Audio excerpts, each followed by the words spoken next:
A very good morning to all students. Welcome to Daksh by Ajay sir and this is Swapnil. चलिए आज की class start करते हैं. कल के क्वेश्चन के आंसर्स देख लीजिए. 11th edition of world games 2022 Birmingham USA में होगा. लेबनान की कैपिटल है बेरूत और करेंसी है pound. CII that is confederation of Indian industry के प्रेसिडेंट बनाए गए हैं उदक कोटक. नेशनल पंचायती राज डे 24 अप्रैल को हर साल मनाया जाता है इंडिया में. ये डे मनाया क्यों जाता है 24 अप्रैल को ही? क्योंकि 73rd constitution amendment act that is संविधान संशोधन अधिनियम 73rd जो था वो 1992 में बना था और वो पास हो गया था, वो इफेक्टिव हो गया था 24 अप्रैल 1993 से. इसलिए हम 24 अप्रैल को नेशनल पंचायती राज डे मनाते हैं. ईरान के प्रेसिडेंट हैं हसन रूहानी. लोकटक लेक है मणिपुर में. कुछ ऑब्चुरीज देख लेते हैं, मतलब रीसेंट डेज में जो लोग जिनकी डेथ हो गई. कन्नड़ एक्टर चिरंजीवी सरजा, बहुत कम उम्र में 39 की एज में इनकी डेथ हो गई. Senior BJP leader Chandrakanta Goyal, जो at present railway minister Piyush Goyal की मदर थी, इनकी डेथ हो गई.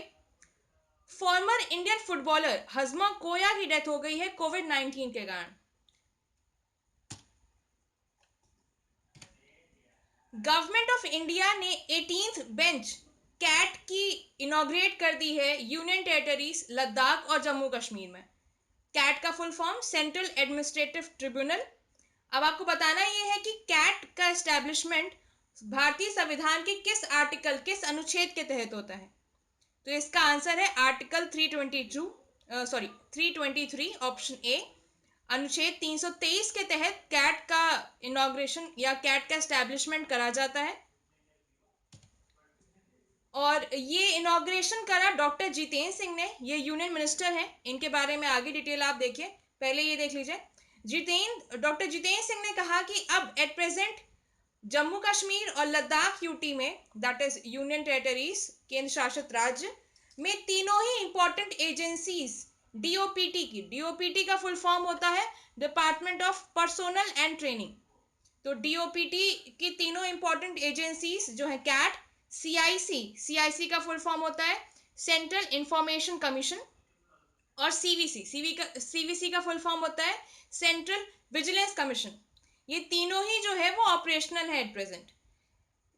जैसा कि पहले ही सेंट्रल गवर्नमेंट ने स्पेसिफाई करा था कि जम्मू और श्रीनगर प्लेसेस रहेंगे जहां पर कैट ऑर्डिनरी जो है वो समानता बैठेगी for Jammu Kashmir and Ladakh territories के लिए, केंद्र शासित राज्यों के लिए. और सीआईसी भी जो है उन्होंने स्टार्ट कर दिया था 15 मई से जो right to information act that is RTI की एप्लीकेशंस थी, उनकी हियरिंग शुरू कर दी गई थी दोनों ही जगहों पर, जम्मू कश्मीर और लद्दाख में. और डीओपीटी की फुल बात आई थी. डीओपीटी का फुल फॉर्म आपने देखा, department of personnel and training. ये होता क्या है? तो ये कोऑर्डिनेटिंग एजेंसी होती है सेंट्रल गवर्नमेंट की, जो पर्सोनल के मैटर्स, स्पेशली जो इश्यूज होते हैं रिक्रूटमेंट को लेकर, ट्रेनिंग को लेके, कैरियर डेवलपमेंट और स्टाफ वेलफेयर के लिए जो इश्यूज होते हैं उनको उन इश्यूज को देखने के लिए होती है. ठीक है. यूनियन मिनिस्टर श्री जितेंद्र सिंह, इसी मैंने कहा था कि इनके बारे में आगे डिटेल देखेंगे. इन्होंने रिसेंटली कोविड बीप लॉन्च करा है, जो पहला साइकोलॉजिकल पैरामीटर मॉनिटरिंग सिस्टम है कोविड-19 पेशेंट के लिए. देखिए, कोविड बीप का फुल फॉर्म देख लीजिए. कोविड बीप का फुल फॉर्म है continuous oxygenation and vital information detection beyond ECIL ESIC POD.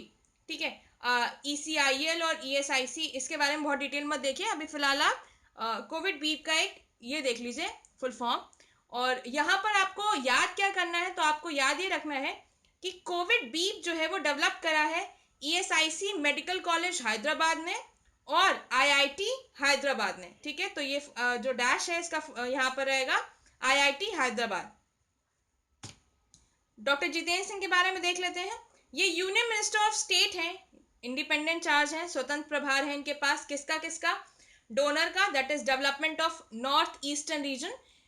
North eastern region हमारे 7 सिस्टर्स, 7 बहनें और एक भाई। अब आपको बताना ये है कि वो 7 बहनें और एक भाई कौन है, बाकी मैं अगली क्लास में आपको बताऊंगी। एमओएस है पीएमओ ऑफिस के, personnel public grievance pension atomic energy and space के, ये यूनियन मिनिस्टर हैं स्टेट के। Healthy and energy efficient building, ये इनिशिएटिव लिया गया है EESL, that is energy efficiency services limited. ये एक एनर्जी सर्विस कंपनी है जो गवर्नमेंट ऑफ इंडिया की है और वर्ल्ड की लार्जेस्ट पब्लिक ईएससीओ है, that is energy service company. ठीक है, तो ये इनिशिएटिव लिया गया है पार्टनरशिप में। तो आपको बताना ही है कि किस ऑर्गेनाइजेशन के साथ। जैसा कि आप ऑप्शन देख रहे हैं, ये सारी फॉरेन कंट्रीज हैं। तो United States Agency for International Development, USAID के साथ ईईएसएल ने इनिशिएटिव शुरू करा है healthy and energy efficient building. Government of India ने मनरेगा प्रोग्राम में अब तक का सबसे बड़ा प्रोविजन करा, हाईएस्ट प्रोविजन करा है फॉर ईयर 2021।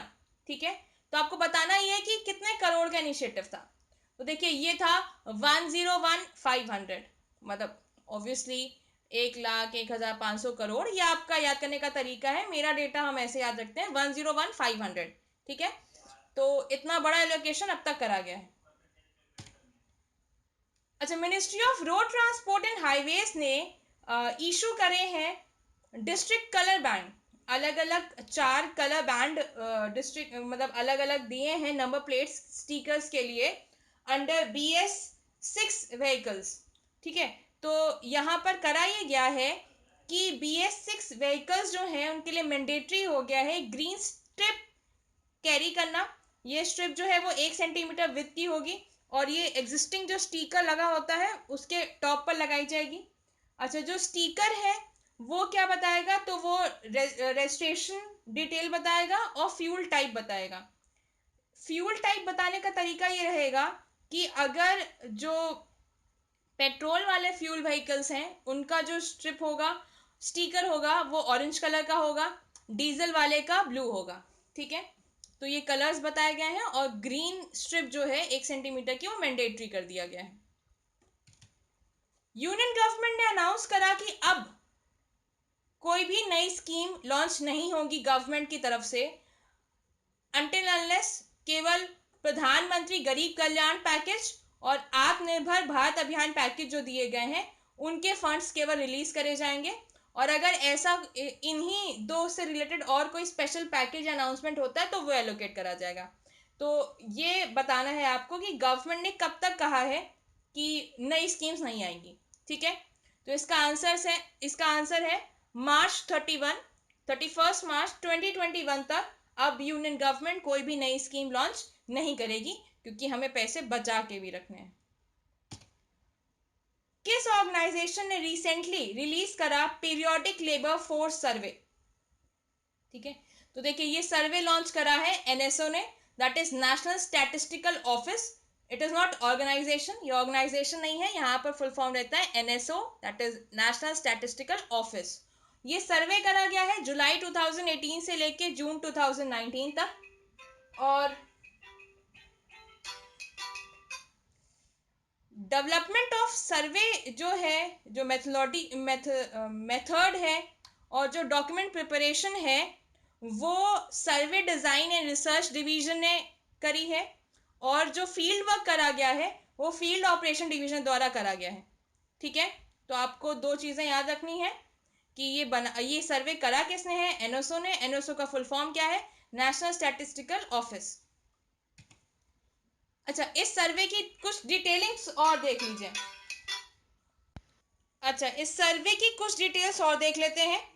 इस सर्वे के हिसाब से भारत में बेरोजगारी की दर, अनएम्प्लॉयमेंट रेट जो है इंडिया में, वो जुलाई 2018 से जून 2019 तक 5.8% रही। रूरल एरियाज में ये एम्प्लॉयमेंट रेट मेल्स में मतलब पुरुषों में 5.6% थी, जबकि फीमेल्स में 3.5% थी। वहीं अर्बन एरियाज में अनएम्प्लॉयमेंट रेट जो बेरोजगारी दर है वो मेल्स में, वो पुरुषों में 7.1% थी, वहीं पर फीमेल्स में 9.9% थी। वर्कर पॉपुलेशन रेट जो था वो ऑल ओवर इंडिया लेवल पर 35.3% था, जबकि रूरल एरियाज में, ग्रामीण क्षेत्र में ये 35.8% था और अर्बन एरियाज में 34.1% था। 55.1% रूरल मेल्स और 19.7% रूरल फीमेल्स, वहीं पर 56.7% अर्बन मेल्स और 16.1% अर्बन फीमेल्स जो हैं वो लेबर फोर्स में हैं, वो मजदूरी करती हैं। जो लिटरेसी रेट है, देखिए लिटरेसी रेट जो है वो 7 साल और उससे अधिक उम्र के जो लोग होते हैं उनमें देखी जाती है। ठीक है, साक्षरता दर जो है उसके लिए जो मिनिमम एज रखी गई है वो है 7 इयर्स। और आप अपनी स्थानीय भाषा पढ़ सकते हो, लिख सकते हो। ठीक है, इसे साक्षरता कहा जाता है। तो जो लिटरेसी रेट था वो 2018-19 के लिए 78.1% था इंडिया में। लिटरेसी रेट रूरल और अर्बन एरियाज दोनों में ही मेल्स में ज्यादा था फीमेल से, मतलब पुरुष पुरुष ज्यादा लिटरेट निकले इस सर्वे के हिसाब से। इस सर्वे में ऑल इंडिया, मतलब जितनी भी पूरे भारत के सभी राज्य और केंद्र शासित राज्य लिए गए हैं, केवल अंडमान और निकोबार आइलैंड के विलेजेस को छोड़कर, क्योंकि वहां पर सर्वे कर पाना थोड़ा सा मुश्किल हो रहा था। अच्छा, इस सर्वे के हिसाब से जो सेल्फ एम्प्लॉयड हाउस होल्ड्स हैं, मतलब जो खुद से अपना बिजनेस कर रहे हैं, वो रूरल इंडिया में डिक्लाइंड हो गए हैं, कम हुआ उनका परसेंटेज, 52.2 से 51.7% पहुंचा। वहीं अर्बन इंडिया में भी डिक्लिनेशन हुआ है, कमी आई है, 32.4% से 31.8% हुआ।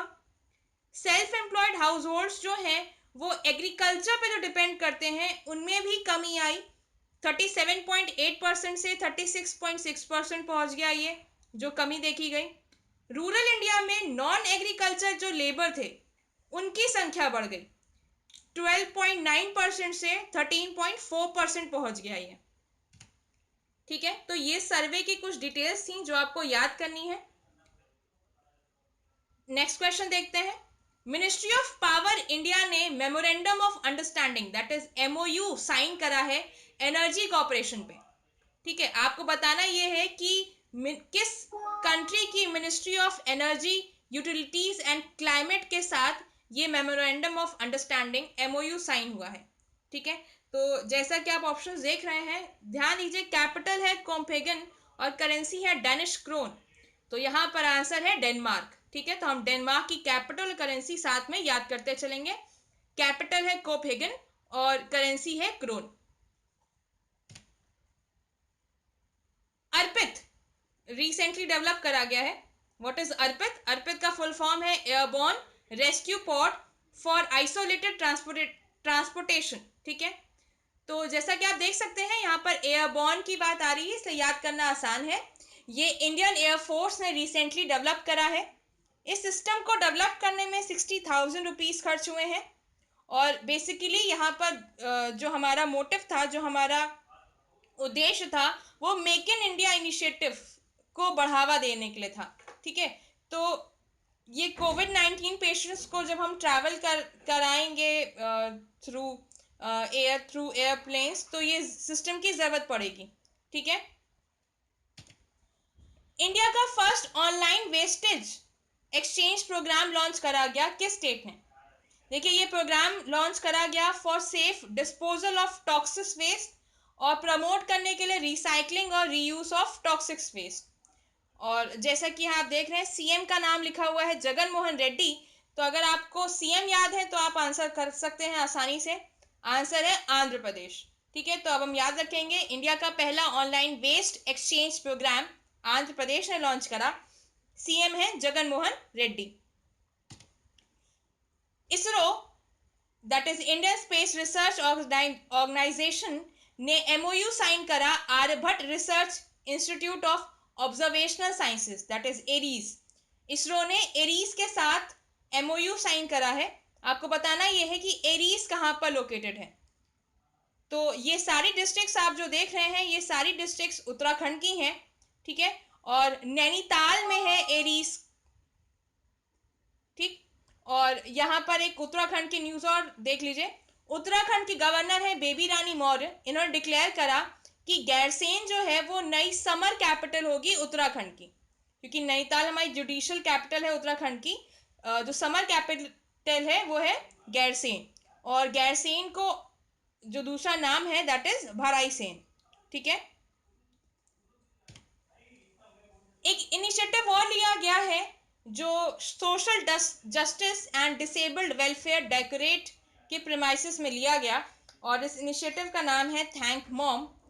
ये प्लांटेशन स्कीम है। आपको बताना ये है कि किस स्टेट में शुरू करा गया है, तो इसका आंसर है मध्य प्रदेश, एमपी।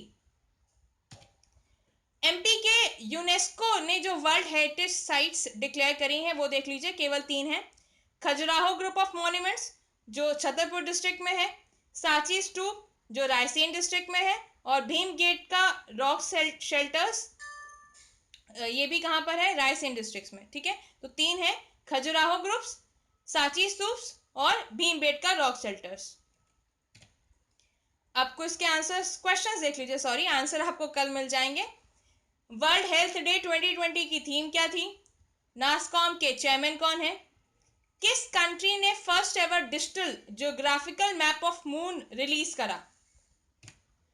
जुमा खातून किस स्पोर्ट से रिलेटेड है? तसाई इंग वेन दोबारा प्रेसिडेंट बनाई गई हैं मई 2020 में। आपको बताना ये किस कंट्री की प्रेसिडेंट है ये। Last question, main boxing championship 2021 कौन सी कंट्री होस्ट करेगी? ठीक है, तो अगर आपको ये वीडियो पसंद आया हो, आपने वीडियो लास्ट तक देखा हो, तो प्लीज इस वीडियो के क्वेश्चंस को जरूर आंसर करिए। अगर आपके पास और कोई क्वेरी है तो वो भी आप पूछ सकते हैं, उसका आंसर जरूर मिलेगा आपको नेक्स्ट क्लास में। अगर आप चैनल में नए हैं तो प्लीज चैनल को सब्सक्राइब कर दीजिएगा, बेल आइकन जरूर दबा दीजिएगा। This is all for today, thank you.